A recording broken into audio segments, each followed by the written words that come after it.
Doctor Faisal مسعود ٹنچی کے اسپتال میں زیر علاج شوگر کے مریضوں کو درپیش انسولین کی قلت کا مسئلہ حل کر دیا گیا ہے۔ میڈیکل سپرنٹینڈنٹ ڈاکٹر محمد سہیل خواجہ کی خصوصی کاوشوں سے انسولین کی باقاعدہ فراہمی کا آغاز کر دیا گیا ہے۔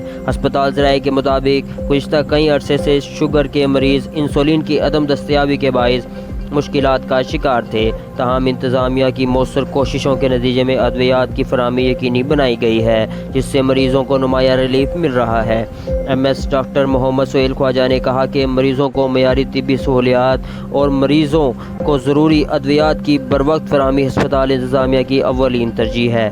انہوں نے یقین دہانی کرائی کہ آئندہ بھی ادویات کی مسلسل دستیابی کو یقینی بنانے کے لیے تمام دستیاب وسائل بروئے کار لائے جائیں گے۔ انسولین کی فراہمی بحال ہونے پر مریضوں اور ان کے اہل خانہ نے اطمینان کا اظہار کرتے ہوئے ہسپتال انتظامیہ کی کاوشوں کو سراہا ہے۔